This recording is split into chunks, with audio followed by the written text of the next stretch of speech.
Hello, everyone. My name is Consuela Green. I am the author of Rewrite My Story. Here is a brief introduction and narration of what you will find should you get the book on Amazon.com or on Amazon Kindle. Listen and enjoy.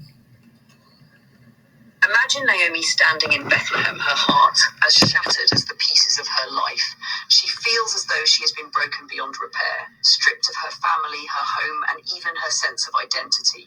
In her grief, she declares, "Call me Mara," embracing her bitterness as if it's her only truth. To Naomi, her story feels over, her life marked only by pain.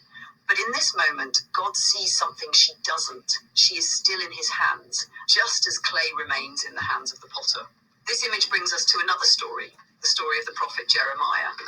God sends him down to the potter's house to watch a craftsman at work. As Jeremiah watches, he sees that the clay is flawed, marred, misshapen. And yet, the potter doesn't discard it. Instead, he patiently reshapes it, wetting it, pressing it, working out each imperfection, starting again when needed. The process is messy, even painful for the clay, but in the hands of the potter, each twist, pull, and press is intentional. The potter knows what he is creating, even if the clay doesn't yet resemble the final masterpiece. God speaks to Jeremiah through this image, saying, "As the clay is in the potter's hand, so are you in my hand." This message echoes through Naomi's story, as God's unseen hand begins to work out the kinks in her life, reshaping her grief into something valuable and purposeful.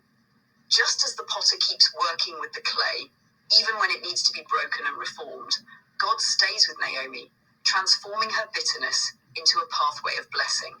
In this journey, Mara was a part of the process. Though it doesn't feel good in the moment, the bitterness is an essential part of being molded by God, who sees beyond the pain to the purpose he's bringing to life. When our lives feel broken or flawed, we are not abandoned or forsaken. God is working even when we cannot see, turning the pain we endure into something beautiful. Like clay on the wheel, we are wet, smashed, punched, flattened, and yet always in his hands. And in those hands, we're being prepared not only for his purposes, but as a blessing for the world around us. That's just a tidbit of a chapter in my book, Rewrite My Story.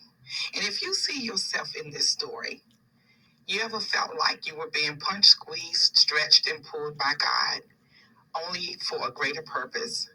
Please consider purchasing this book on Amazon.com and on Kindle.